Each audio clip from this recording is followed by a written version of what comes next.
Coming up, a new president and CEO for AOPA. Cherokee and Barron drivers, we have some news for you. They're across the pond, but can the Super Cub make it all the way to Africa? Celebrating Orville's birthday. AOPA Live this week begins in just a moment.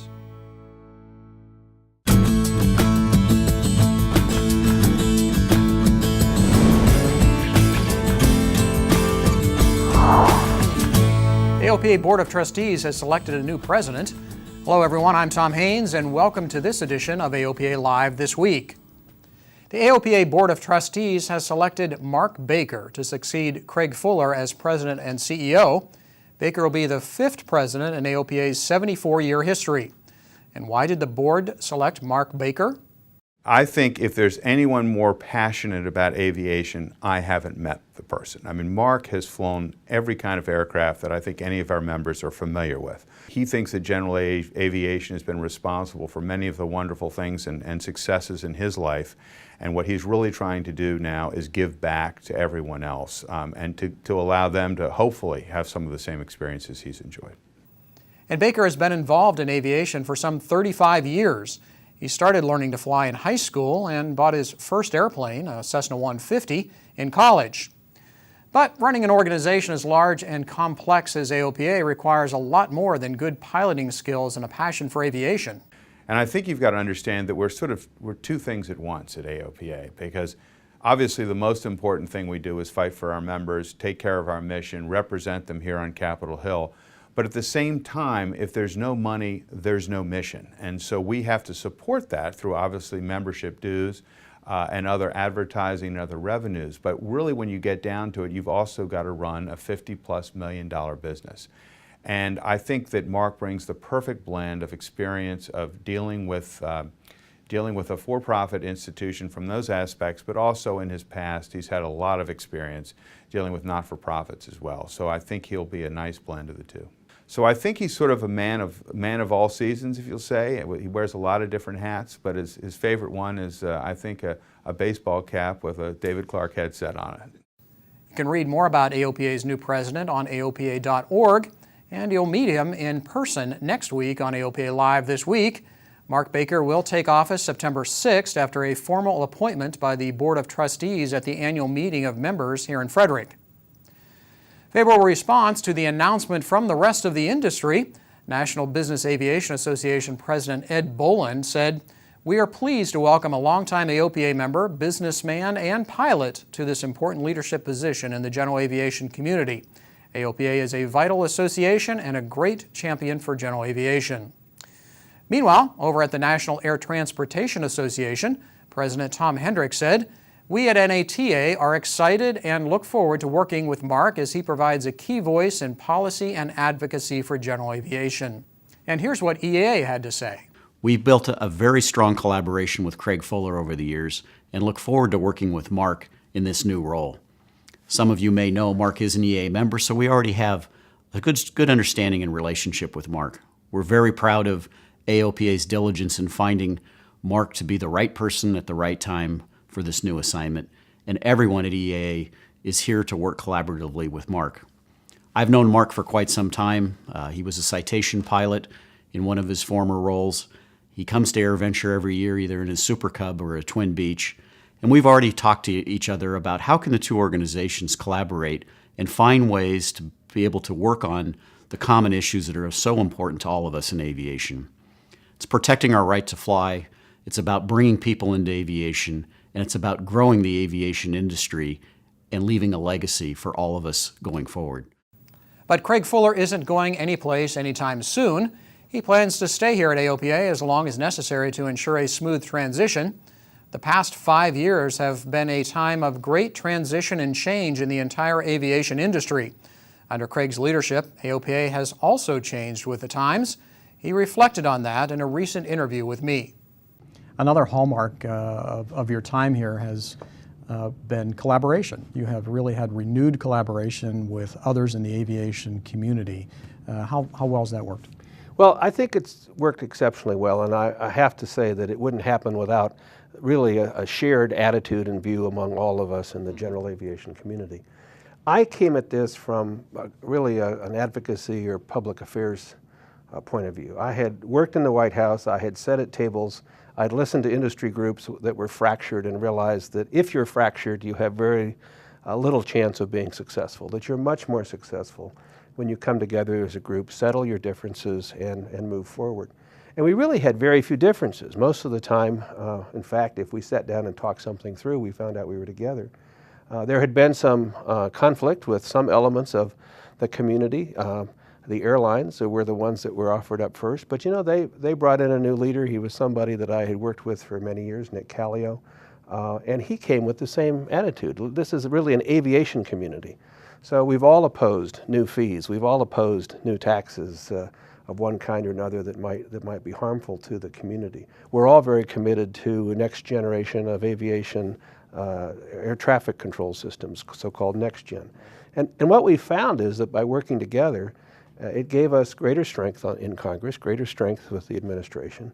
And in fact, sometimes I think the administration is frustrated at the FAA level that the stakeholders are all together, which kind of forces them down a path that they may not always want to go.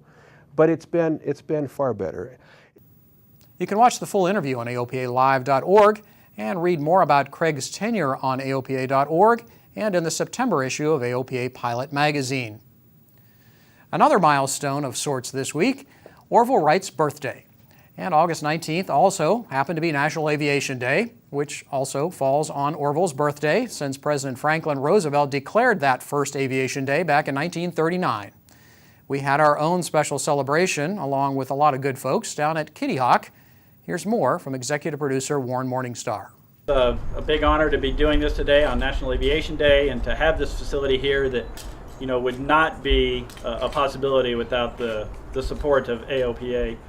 10 years ago marked the centennial of flight, and to commemorate that, AOPA donated this pilot facility to the Wright Brothers National Memorial and First Flight Airport. Well, we wanted something that was lasting and would really be a legacy, not from just the association, but more so the membership of the Aircraft Owners and Pilots Association to the Wright Brothers Memorial. Planning for the building started 2 years before the big celebration, and AOPA planned a facility that would serve both visitors and pilots. For pilots, a full-fledged briefing room just steps away from the ramp. All you need is the code. Facility is open every day of the year, and is a facility that offers a lot of amenities to visitors. There, of course, are restrooms, and you can see a nice deck here to be able to sit back and enjoy the surroundings, watch the airplanes come and go, and you look off to the right, of course, a fantastic view of the monument itself. That monument wouldn't be there were it not for the First Flight Society. Well, the First Flight Society was formed in 1927 by a group of local people who were interested in securing the area where the first flight took place. And then later, their mission was to convince Congress to appropriate funds in order to build the monument itself. The monument was completed in 1932. Orville himself attended the dedication, and the entire grounds are dedicated to the Wright's achievement. From the Monument Hill, you can see where those first flights took place. The boulders mark the distance they flew each time. The Wrights' camp has been faithfully reconstructed. Their notion of comfort was a little different than today's. There are faithful recreations of the brothers' aircraft, and this pavilion, constructed for the centennial, will eventually be replaced with an expanded and enhanced museum. We also need to look at, the exhibits. We need to look at the whole interior, and we need to get up to speed with what the current youth of today want to see in our aspects and our relevancy as we're moving forward to maintain that. And every pilot, including naval aviators, wants to land at first flight. One of the things that always amazes me, the interest that the public has in the story of the Wright brothers. And each year, we seem to have more and more people who make the visit to the park. They climb the hill, they see the view from the top of the hill, and Children in particular have a wonderful imagination about how that must have happened. They don't really question how it happened, they just get excited about learning the story. Warren Morningstar, AOPA Live. Coming up after the break, they made it across the Atlantic. Now what? And say what? Was that for me? AOPA Live this week continues in just a moment. Welcome back. You're watching AOPA Live this week. You may remember a few months ago we told you about a pair of pilots flying a 1957 Piper Super Cub all the way from Oregon to Africa. Well, they're halfway through the mission now. AOPA Live's Paul Harrop caught up with the Flying for Conservation team. Alexis Pelletier and Michel Laplace-Toulouse are flying halfway around the world to raise awareness of wildlife conservation in the Shampoli region of Kenya. They took off from Oregon and flew the airplane to the halfway point of the trip in France. I spoke with them via Skype from Nairobi. Since we've last talked, you guys have had quite a bit of an adventure, and it's only halfway done. Tell me how the first little bit of this trip has gone. Let's say on the flying part, is for me something quite amazing. We flew nearly 112, a bit more than 112 hours. We did equivalent of 15,000 kilometers over the most beautiful places, especially on north, in North Canada, North Atlantic. So I would say it was a beautiful, hard trip. And Michel, how many hours do you have in the logbook now? You were still waiting to take your check ride last time we talked. Yeah, well, so I got my check ride about not 24 hours before we were leaving, but fairly close to that. And what I like, sorry to interrupt, just got the license, my first navigation. Not bad. Yeah, well, good job. That was a good navigation. It's actually close to 9,000 nautical miles. Talk about the weather that you encountered along the way. Weather, let's say from Kulusuk, we start to have issue with weather because we're flying VFR. This route is not a joke, and we took a lot of time waiting for the weather. That is on the side of waiting. But we were in flight through the crossing. The worst weather we got was between Greenland to Iceland. And we had all the weather chart. We were really prepared with the weather and the information we could have. But that weather is changing very quickly. And we had one quite serious encounter there. It was difficult to get out of it, but we managed. The weather wasn't the only hitch. Someone broke into the airplane one night and stole a bunch of gear. To hear more about the first half of the trip, find my full interview with them on AOPALive.org. Just search Conservation. Paul Harrop, AOPA Live. Thanks, Paul.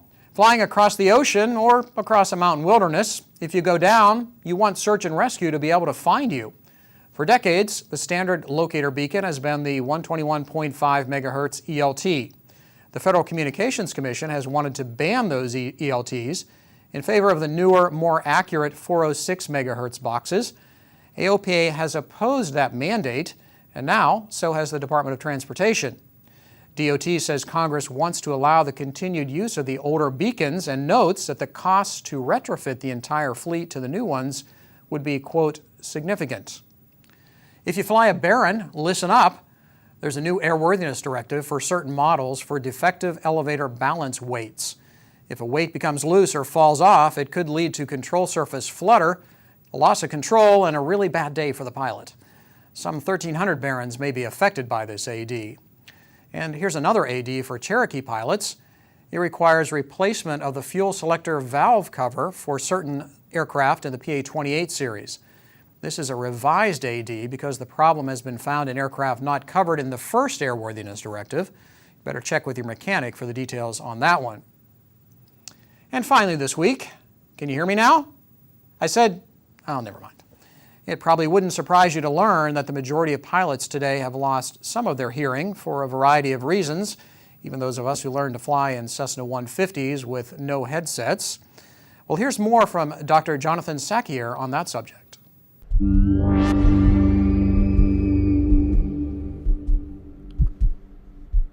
Ever say, was that for me? Maybe you were distracted, too much airwave prattle, or maybe there's another reason. Looking after yourself is job one in terms of flying well. But what about things you did when you were younger that may be coming home to roost now? Loud rock music, shooting or heavy machine work without ear defenders, or hanging around airplanes without the right protection, or maybe just getting a bit older.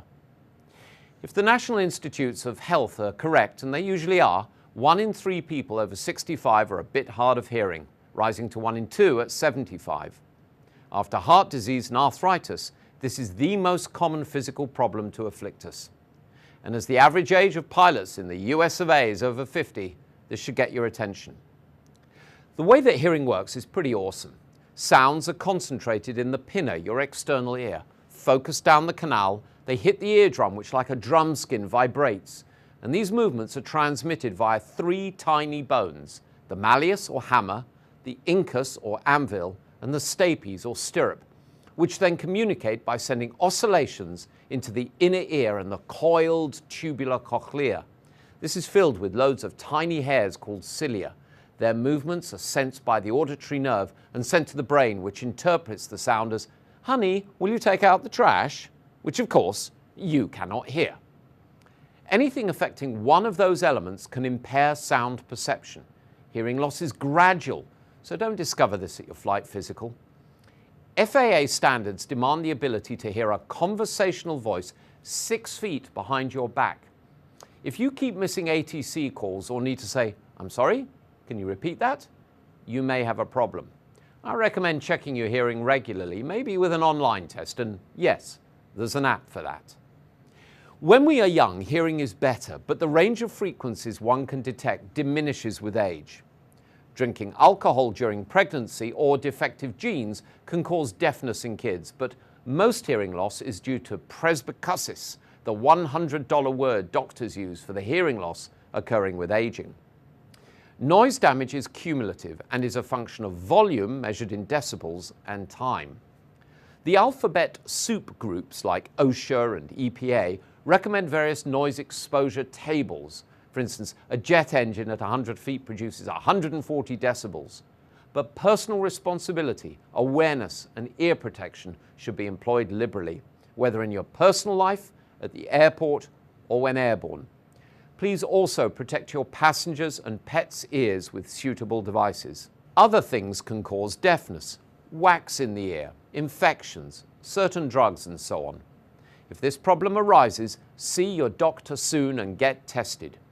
Hearing aids are pretty darn good today, and other than your AME having to issue a medical limitations statement noting that you have to use a hearing amplification device, you can get back to the left seat, and you will know if that call was truly for you.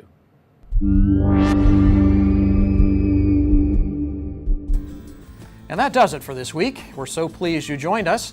We'll be back here next Thursday, complete with an interview with the new AOPA president, Mark Baker. We hope to see you then. So long. Have a great weekend. I'm Tom Haynes.